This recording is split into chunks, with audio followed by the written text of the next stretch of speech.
প্রতিটি কনফিগারেশন নিয়ে সবার এত চিন্তা যা কল্পনার বাইরে। সবসময় বলো যে ভাইয়া এটা কনফিগারেশন করো কেমন লাগবে কেমন লাগবে। তো চলুন আমরা দেখে আসি আসলে জেনারেল কনফিগারেশন কেমন লাগে।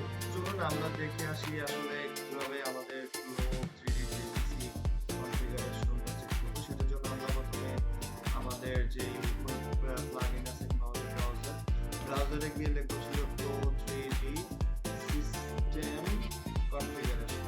তো সিস্টেম কনফিগারেশন দেওয়ার সাথে সাথে আমরা এখানে দেখতে পাচ্ছি স্ক্রল করলে Flow সিস্টেম রিকোয়ারমেন্ট এপ্রিল 2026 এটা আপডেট করা হয়েছে।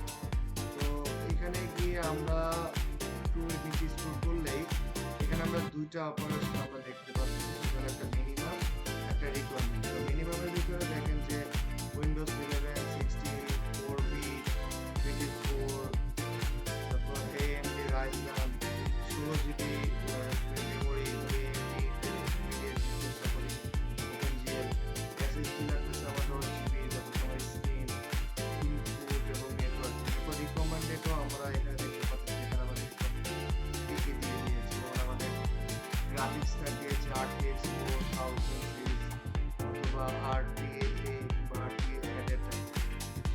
এখানে SSD দেওয়া হচ্ছে হলো 30 জিবির উপরে আর কি।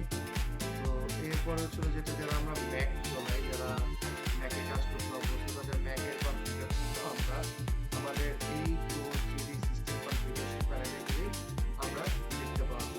তো এটা ছিল মূলত আমাদের যে Flow 3D সিস্টেম রিকোয়ারমেন্ট।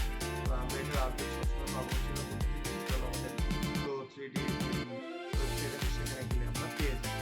আপনারা এতক্ষণ দেখলেন Flow 3D ওয়েবসাইটে Flow 3D system configuration laptop কিংবা পিসি কিংবা ম্যাকের জন্য কত লাগে।